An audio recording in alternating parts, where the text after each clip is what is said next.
જય વચરાજને રામ રામ બધાને. I hope બધા મજામાં જ છે.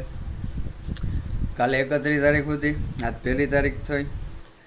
સાંજે હરખ દુનિયાનો હતો, કારણ કે પાછું હમણાં વચમાં મેના હિસાબે ને આ બધું આડાહરું કામ ને બધા દોડાદોડીમાં છે ને જીમમાં જવાનું નહોતું, એટલે આજથી પાછું રાબેતા મુજબ ચાલુ કરવું ને સાંજે હુવાટાણે વિચારમાં હતો કે હાય સવારમાં ઉઠીને સીધું જીમમાં ભાગી જવું હે. અડધો દી ગમે તે આખા દીમાં, જો કે હું ફ્રી થાવ ને સવારથી સાંજ સુધીનો ટાઈમ હોય ટૂંકમાં, આખા દીમાં ગમે ત્યાં જે શેડ્યુલ ટાઈમમાં તમારું ફિક્સ હોય ને, સવારે ન પૂગી શકો તો સાંજે વ્યૂ જવાનું, સાંજે ન પૂગી શકો તો સવારે વહેલું ઉઠીને વ્યૂ જવાનું, એટલે વાંધો ન આવે.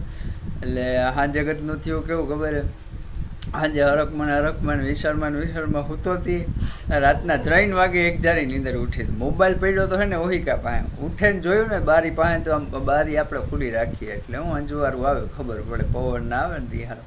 બારીમાંથી જોયું ને તો ગધનું હે ને આમ અંજવારું થોડું આમ એટલું બધું નહોતું આમ, તો એટલે કે નીંદરમાંથી ઉઠા હોય એટલે કાંઈ મગજમાં રીએ નહીં કે કેટલા વાગ્યા છે કેટલા નહીં. તો પાછું ઘડિયાળ સાંભળવું જોઈએ, તો ઘડિયાળ તો હમણાં આવે છે મેં આવતો ને તે 2 હિસાબે બંધ થઈ ગઈ.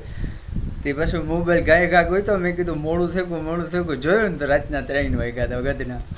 અને હું આવે અને ઓલું થાય કે ઓલા નાના છોકરાને ક્યાં હરખ હોય, સવારે જાઉં ફેરવા જાઉં હોય કે ક્યાંક લઈ જવાના હોય કે રમકડું લેવા હોય, તો એ થાય કે ઘા આપણે સવારમાં ઉઠીને રમે જ લેવું.